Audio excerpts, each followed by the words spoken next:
Halo teman-teman. Halo teman-teman. Bombastic side eye, criminal offensive side eye. Do you understand?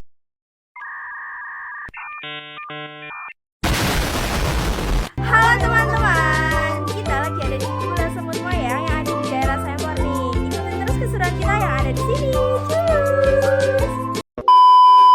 Pose with the fans. Pose with the pose with the pose with the pose pose with the fans. Pose with the pose with the pose pose pose with the fans. Pose with the fans.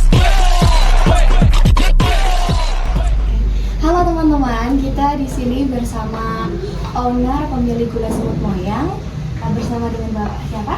Atanto Wicaksono. Oke, dengan Bapak Atanto. Baik Bapak, kita di sini akan tanya-tanya sedikit mengenai usaha Gula Moyangnya. Nah, untuk profilnya bisa dijelaskan mulai dari berdirinya dan juga bagaimana memulai usaha ini, Pak? Ya, terima kasih, Pak. Jadi CT Abdul Berdikari ini didirikan tahun 2014. Ya, jadi waktu itu saya melihat Kebumen, Kabupaten Kebumen merupakan sentra gula kelapa ya. Nah, tetapi pasarnya masih terbatas ya, itu untuk kecap, kemudian untuk rumah tangga ya, yang juga harganya naik dan turun secara fluktuatif ya. Nah, itu kemudian saya mulai merintis gula semut itu pada awalnya di dua desa, Desa Rangka dan Desa Kalipok. Kemudian gula semut tersebut saya bekerjasama dengan beberapa perusahaan ya. Nah, yang awalnya saya tidak mempunyai sertifikat organik sendiri. Nah, setelah itu setelah saya mempunyai sertifikat organik sendiri pada tahun 2016 saya bisa memasarkan ekspor. Nah, awalnya saya melakukan pendampingan petani. Jadi awalnya memang untuk merubah kebiasaan dari petani gula kelapa ke gula semut itu cukup sulit dan lama ya. Karena kalau gula semut ini kan harus berkualitas ya. Jadi ya karena diekspor jadi memang harus mempunyai kualitas yang cukup seperti itu. Nah, kita melakukan pelatihan petani agar petani mempunyai kemampuan untuk membuat gula semut organik. Untuk prosesnya tadi cukup panjang ya Pak. Nah, mungkin itu dari seluruh proses ada SOP-nya Pak? Iya, masing-masing tahapan ada SOP-nya ya. Dan itu cara menderesnya, kemudian memasak nira, dan proses produksi membuat gula semutnya. Oke teman-teman, di sini kita akan lanjut wawancaranya. Tadi kan sudah dijelaskan ya Pak beberapa tahapan dari produksi gula semut dan pastinya di tahapan-tahapan tersebut banyak juga SOP-nya. Nah, mungkin yang pertama itu kita pengen tahu nih Pak untuk SOP terkait produksi gula semut tersebut, mungkin bisa dijelaskan. Iya. Dari petani ya, petani menderes nira ada SOP yang harus dijalankan oleh petani ya. Yang pertama pengambilan nira itu harus dilakukan sehari 2 kali, jadi pagi dan sore hari. Nah, ini agar kualitas nira terjaga ya. Kemudian sebelum mengiris manggarnya ini ya, itu harus dibersihkan dulu dari nira. Itu kemudian petani juga harus menggunakan pongkor dan sabit yang bersih ya.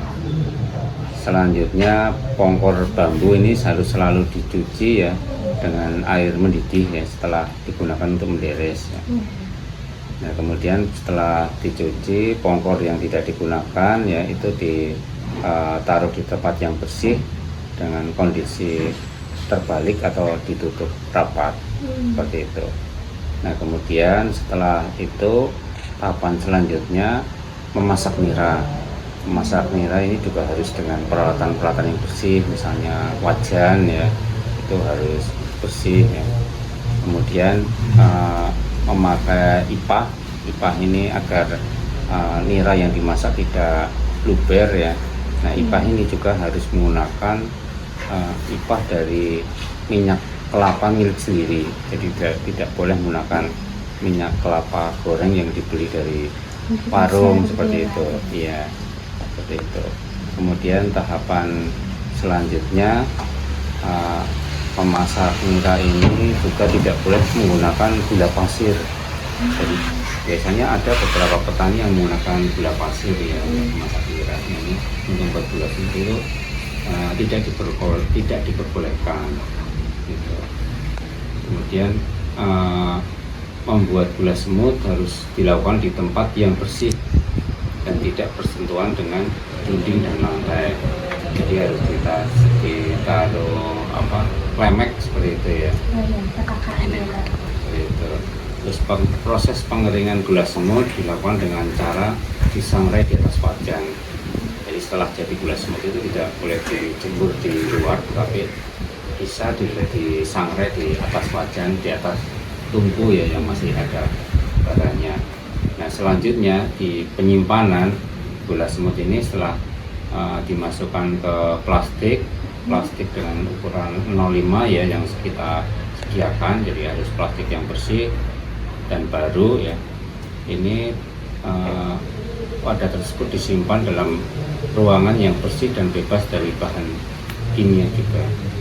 Kemudian yang terakhir, tempat penyimpanannya tidak boleh lembab ya, jadi harus kering seperti itu.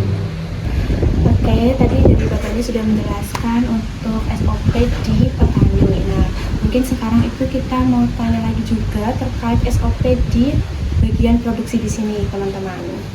Untuk produksi di processing agroberdikaris ini itu ada beberapa tahapan ya, gula masuk, kemudian pengayakan, pengovenan, sortase dan juga packing.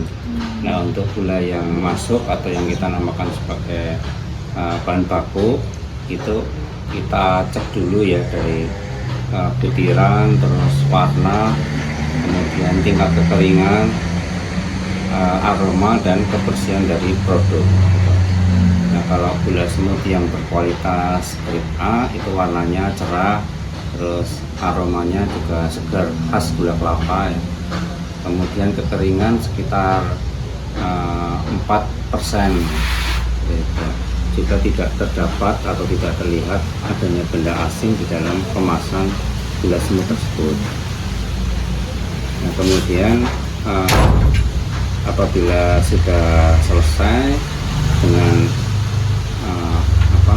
grading tadi ya, kita grade A atau grade B, itu kita pisahkan antara yang grade A sendiri dan grade B sendiri seperti itu.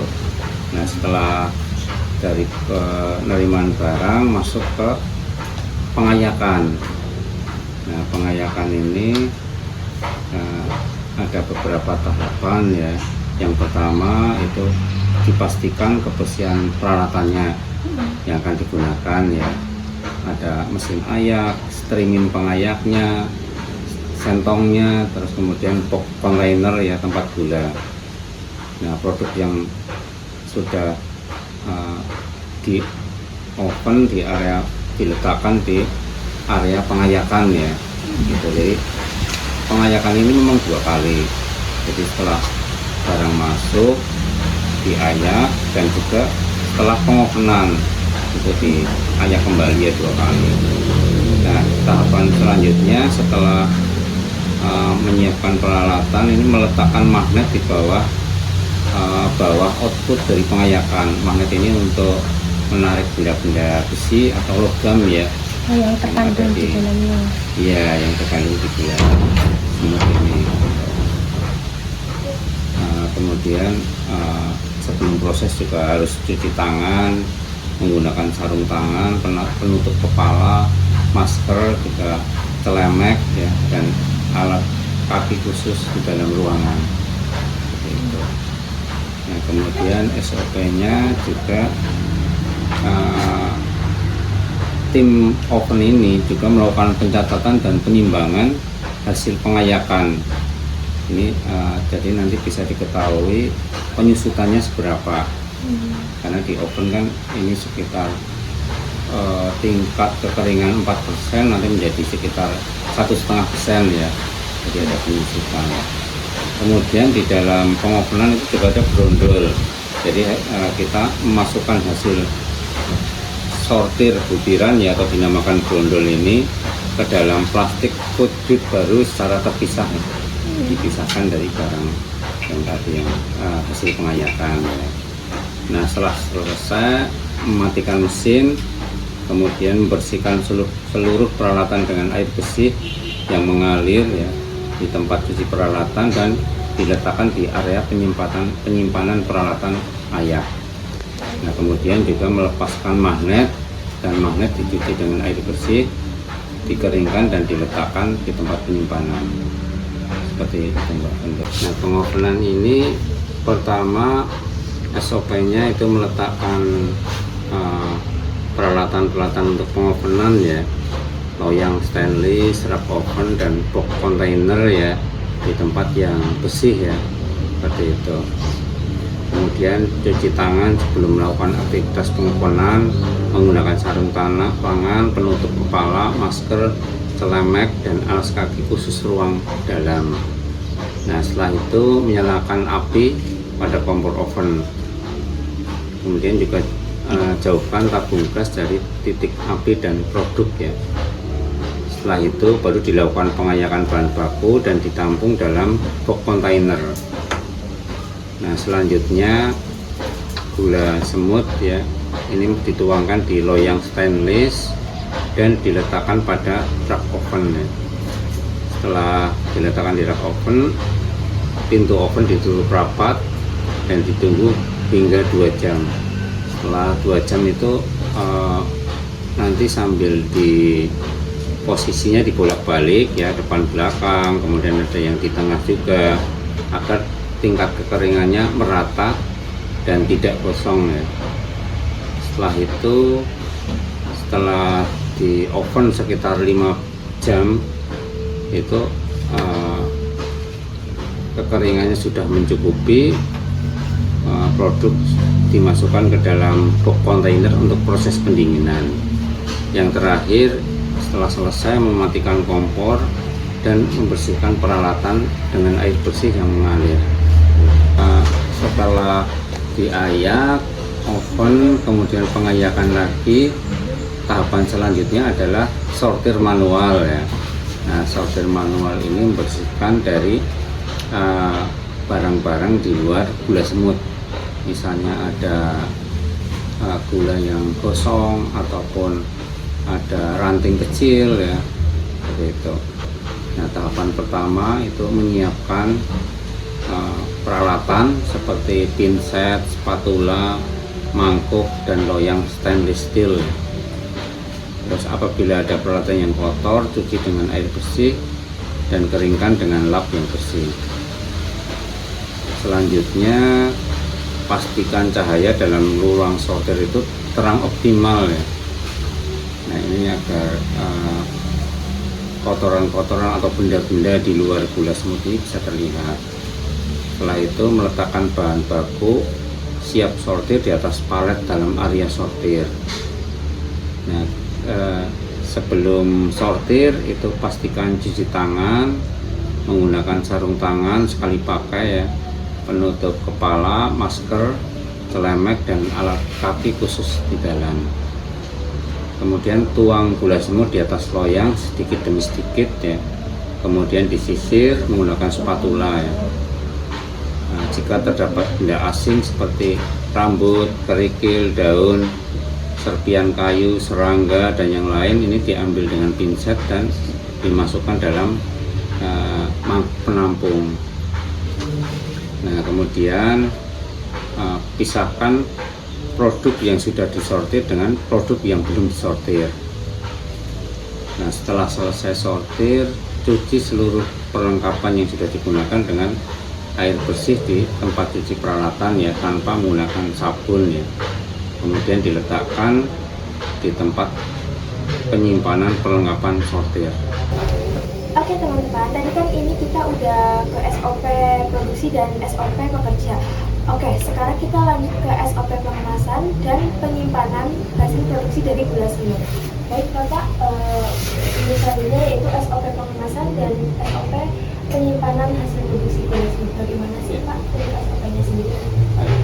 Pastikan kebersihan peralatan ya, yang akan digunakan untuk pengemasan seperti timbangan, sealer, centong, ya, kemudian plastik vakum, karton box, kemudian lakban dan cutter. Yang kedua, ini meletakkan produk yang sudah diayak pada area pengemasan. Ketiga, cuci tangan sebelum melakukan aktivitas pengemasan, ya, menggunakan sarung tangan, penutup kepala, masker, celemek, dan alat kaki khusus ruang dalam, ya. Kemudian selanjutnya masukkan produk ke dalam plastik vakum dan ditimbang sesuai dengan pesanan buyer. Jadi ini ada yang 5 kilo, 10 kilo, seperti itu. Kelima, rekatkan plastik menggunakan mesin sealer. Nah, besarnya suhu ini menyesuaikan tingkat ketebalan plastik yang digunakan. Keenam, memasukkan produk ke dalam karton box dengan jumlah sesuai dengan pesanan buyer. Kemudian tutup karton box menggunakan lakban. Kedelapan, ini menempelkan label pada karton box atau pada plastik, ya, sesuai dengan permintaan buyer. Kemudian susun tumpukan karton box barang jadi dengan rapi di atas palet pada area yang sudah ditentukan. Ke-10, rantai tempat proses pengemasan harus cukup bersih, ya, atau dengan penambahan alas untuk mencegah kontaminasi dari lantai. Kemudian letakkan peralatan dan sisa bahan kemas di tempat penyimpanan pengemasan, ya. Membersihkan peralatan dan area pengemasan dengan kain bersih.